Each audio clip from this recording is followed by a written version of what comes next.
Monday to Friday at 12:30 p.m. only on BloombergQuint.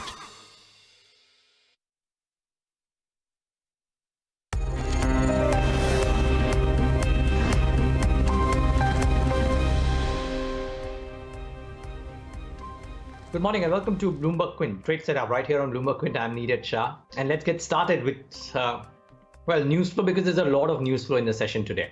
So firstly, news around the world. IMF has said that they see the great lockdown recession as the worst that they've seen since depression, and that's telling something. There's a lot of conversation with Geeta Gopinath on Bloomberg as well about how the emerging market economies might have a big challenge, and therefore it is actually worse off for them. So lots of challenges out there as per IMF. In other news, Donald Trump has asked the US administration, his administration, to halt funding for WHO. This was about 2.5 or 3 hours back is when this came out again on Bloomberg, and therefore interesting. We had thought that these were threats. Now Donald Trump is going out and saying this. There's a lot of talk about how, because WHO is Congress funded, can Donald Trump actually do this and how does he carry it out? But what he said, he's now put that into practice as well.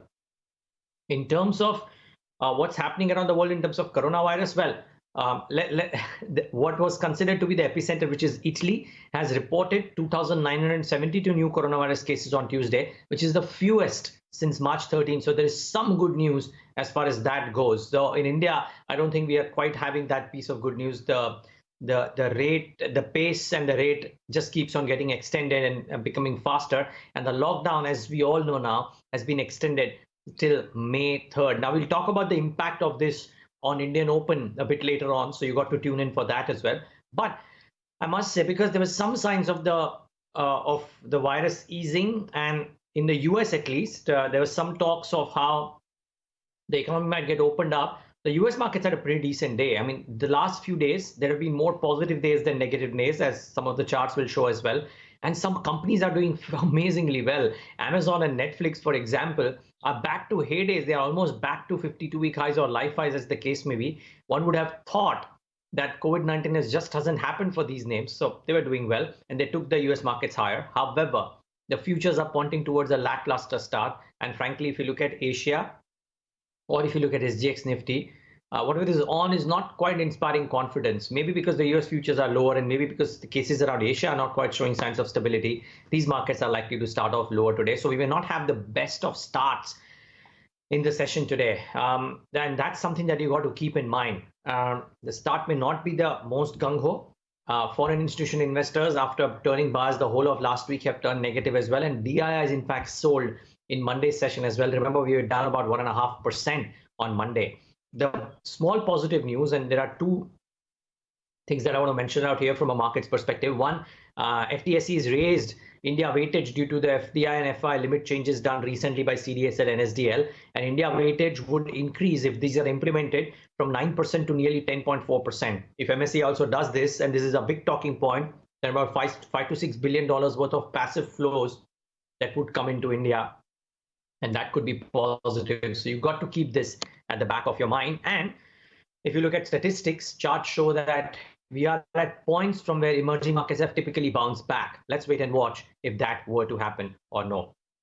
The global pullback, as I said, the rally possibility and the possibility of the easing of a lockdown post April 20th might just help some bit of sentiment today. But if at all we were to move higher, if at all, I repeat, 9,500 might act as a key resistance in case of an extended rally. So you got to keep those levels at the back of your mind as well. However, since the setup around the index is a bit unclear, and I'm not one who ever guesses what the index would do, that's not my game. I'll try and talk about the stocks which you should focus on in the session today. That's probably the more dependable and something that we can guess with a little bit of more certainty. So watch out for Maruti. RC Bhargava has said, not in these many terms, but he mentioned that growth will bounce back quite smartly once COVID-19 is gone, because people, because of social distancing and other factors, might not want to do as much of cab hailing as much as individual cars. So therefore, he was very bullish on what could happen to car sales once this is over. Let's say if it rubs off on the stock. Diagnostic labs certainly been focused today. Remember, they corrected when Supreme Court told them that they can't charge fees. Now the Supreme Court has allowed the diagnostic labs to charge fees for tests, and therefore Metropolis, Dr. Lal and Thyrocare would be in focus. Metropolis in focus for more reasons than one. Carlyle is looking to sell about 65.5 lakh shares via a block deal today. The floor price at about a 17% discount to the closing price on Monday. So maybe, just maybe, despite the good news, Metropolis might start off slightly lower today. So you keep that at the back of your mind. It may start off lower, but the news around diagnostic labs is largely positive. Not so much for aviation stocks, naturally, because the local and international flights have been banned until May 3rd. So maybe these stocks would start off slightly lower today.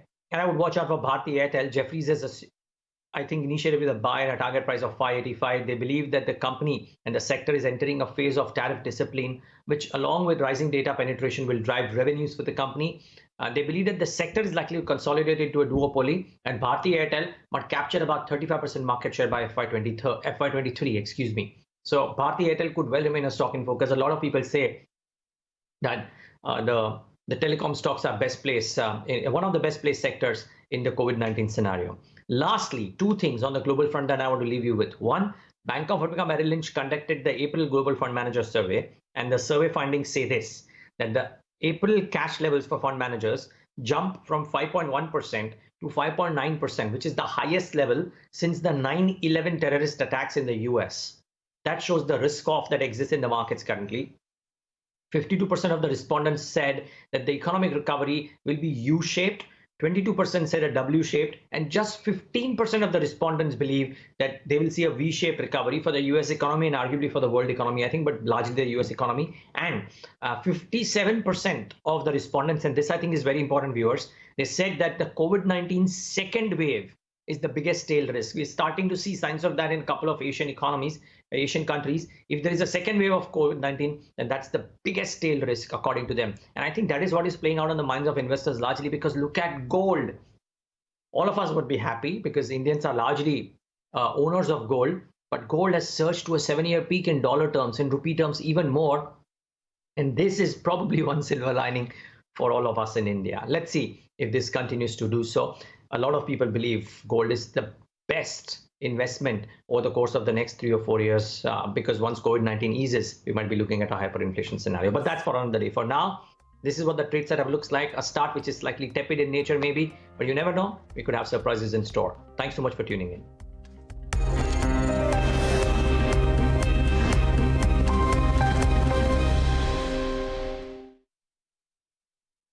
The union to secure your future is here.